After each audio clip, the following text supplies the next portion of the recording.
ভাবতে পারেন এমন একটা কাজ যেখানে আপনাকে 1000 ফুট উপরে উঠে বাতাসে দুলতে দুলতে একটা লাইট চেঞ্জ করতে হবে, আর একটা কাজ যেখানে অ্যাক্টিভ ল্যান্ডমাইনের ভেতর দিয়ে হাঁটতে হবে। একটা পা ভুল ফেললেই সব শেষ। এবং এমন অনেক কাজও আছে যা এতটাই ভয়ঙ্কর যে শুনলেই শরীর ঠান্ডা হয়ে আসে। এগুলো শুধুই কয়েকটা উদাহরণ মাত্র, কিন্তু পৃথিবীর এই ভয়ঙ্কর কাজগুলোর কথা কল্পনা করতে গেলেও আপনার শিরদাঁড়া দিয়ে শীতল স্রোত বয়ে যাবে।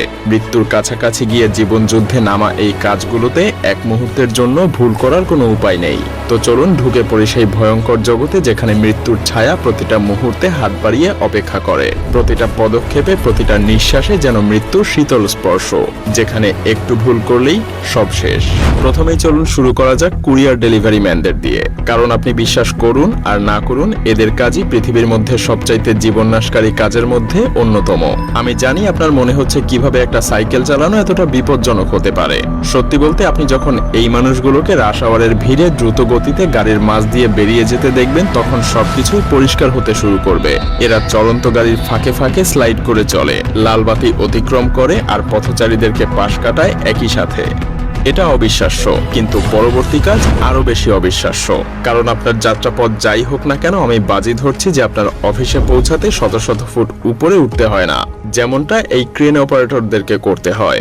ভাবুন তো, শীর্ষে পৌঁছে গিয়ে যদি দেখেন যে আপনি চাবি ভুলে ফেলে এসেছেন, তাহলে ব্যাপারটা কেমন হবে? তার উপরে এই কাজের সাথে সবসময়ই থাকে প্রচন্ড বাতাসের ঝুঁকি, যান্ত্রিক ত্রুটির ঝুঁকি আর পড়ে যাওয়ার ভয় তো আছেই। আর এটাকে ভুলেও বাগান মনে করবেন না।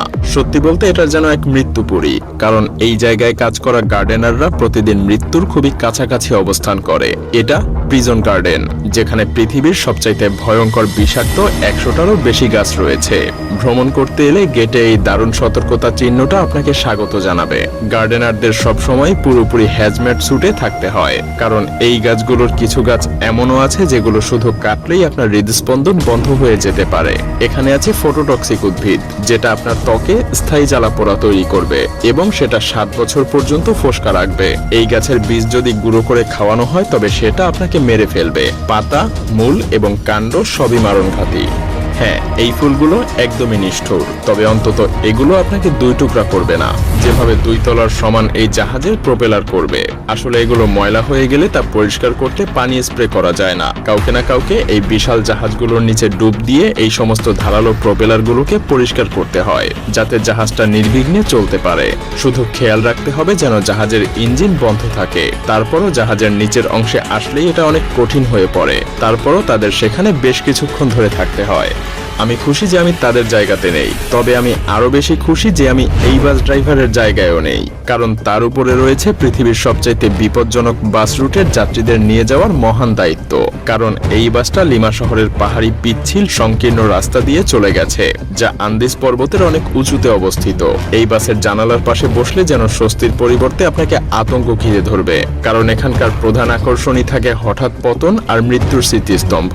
আর তাই বলাই যায় এই দুনিয়ায় একটু দেরিতে পৌঁছানো ভালো, পরের দুনিয়াতে তাড়াতাড়ি পৌঁছানোর চেয়ে। সমুদ্রের গভীরে বিজ্ঞানীরা চলে যান মহাসাগরের শীর্ষ শিকারী হাঙরদের নিয়ে গবেষণা করতে। এটা সত্যি এক প্রখর স্নায়ুর পরীক্ষা, এবং এই গবেষণা পরিচালনা করতে এরা সত্যি নিজেদের জীবনকে ঝুঁকির মধ্যে ফেলে দেন। কারণ যখন একটা 18 ফুট দৈর্ঘ্যের গ্রেট হোয়াইট হাঙর এসে আপনাকে চেটেপুটে খেতে চাইবে, তখন পরিস্থিতিটা একবার অনুভব করুন। সত্যি বলতে মানুষ এর থেকেও দুঃস্বপ্নের মতো ভয়াবহ কাজ করে থাকে, তবে সেগুলো দেখার আগে চলুন নর্দমা থেকে একটু ঘুরে আসা যাক। এরা প্রস্তুত পৃথিবীর সবচাইতে বিষাক্ত স্থানগুলোতে নেমে কাজ করতে। নর্দমায় ডুবুরিদেরকে ব্লকেজ পরিষ্কার করতে নামতে হয়, আর তাই বলাই বাহুল্য সেখানে মাঝে মধ্যেই এমন ধরনের কিছু উদ্ভট জিনিসও আটকে থাকতে পারে। আসলে এদেরকে সুপারহিরো বলা যেতে পারে, যারা শহরকে পরিষ্কার রাখতে এমন ভয়াবহ কিছুও নির্বিঘ্নে করে থাকে। আসলে এমন কাজ করতে আসলেই সাহস প্রয়োজন।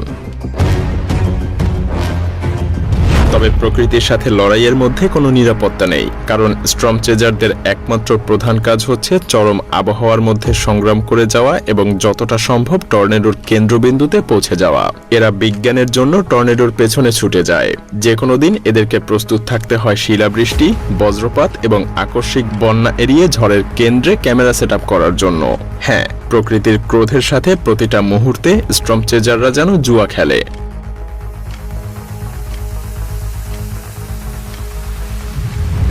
যাই হোক, আমরা এখন শীর্ষ 10-এ চলে এসেছি, যার মানে এ পর্যন্ত দেখা চাকরিগুলো আপনার মনে সামান্য ঝড় তুলতে পারে, কিন্তু সামনে যা আসতে চলেছে তা আপনার মনে সুনামির সৃষ্টি করবে।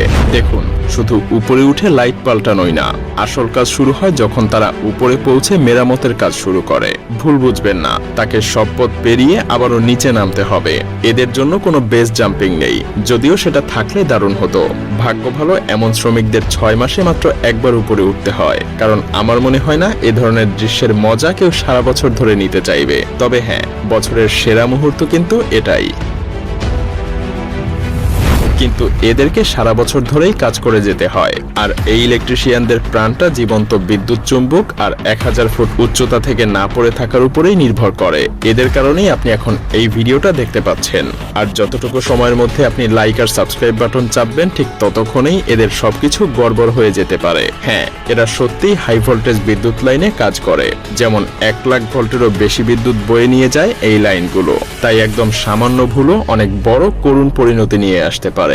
আসলে এদের জন্য যেন প্যারাশুট নিয়ে আসা উচিত। হ্যাঁ, আর একটা প্যারাশুট এই বুশ পাইলটদের জন্য প্রয়োজন, কারণ কখনো কখনো যখন রানওয়ে বা ল্যান্ডিং স্ট্রিপ চোখে পড়ে না, তখন তাদেরকে লাফিয়ে পড়তে হয়। এই বুশ পাইলটদের কাজ পৃথিবীর সবচাইতে দুর্গম আর অনিশ্চিত এলাকায় বিমান পরিচালনা করা। তাদের পুরো যাত্রাতেই এমন জায়গা থেকে উঠতে হয় যেখানে কেউ যেতে চায় না। যেমন সাধারণ পাইলটদের জন্য সবচাইতে খারাপ পরিস্থিতি হচ্ছে প্লেনটা মাটির দিকে নামানো, কিন্তু বুশ পাইলটদেরকে এমনটা হরহামেশাই করতে হয়।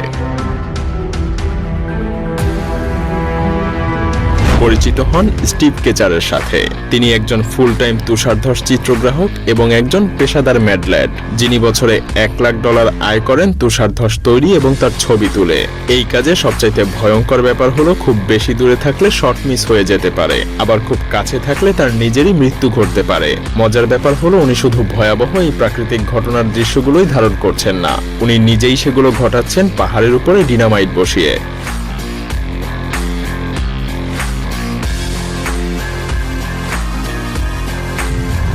আর এই দমকল কর্মীরা সবচাইতে সাহসী, কারণ তারা শুধু আগুনই নিভায় না, তারা আকাশ থেকে সোজা আগুনের মধ্যে ঝাঁপ দেয়। তারা দূরবর্তী বনে আগুন নিভানোর দায়িত্বে থাকে, যেগুলো জঙ্গলে ছড়িয়ে যায়। তাই যখন সময় দ্রুত চলে যায়, তখন যেন সময় বাঁচানোই তাদের প্রধান মিশন।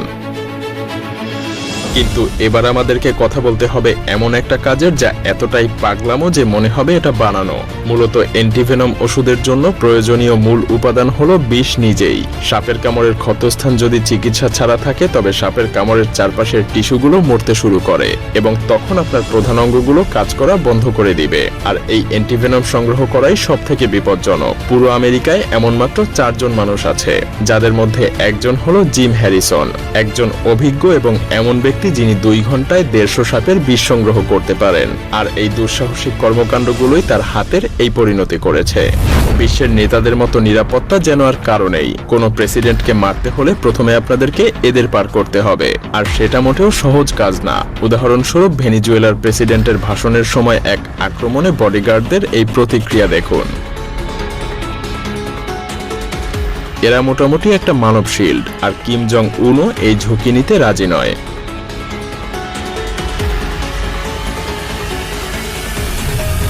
আর এই কাজটা যেন গাছে উঠে সুইসাইড করার মতো।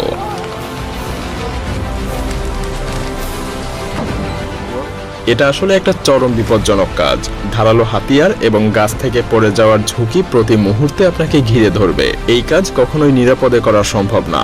আর সবচাইতে পাগলাটে ব্যাপারটা হলো কখনো কখনো আপনাকে আসলে সেই ডালটাই কাটতে হবে যেটার উপরে আপনি নিজেই ঝুলে আছেন।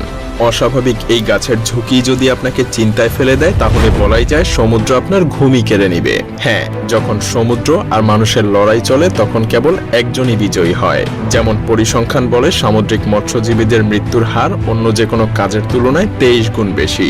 আর এই মৃত্যুর অধিকাংশই জাহাজ উল্টে যাওয়ার কারণে ঘটে। এগুলো দেখে যেন মনে হয় পৃথিবীর কোথাও নিরাপদ না, এমনকি আপনার নিজের বিছানাও না।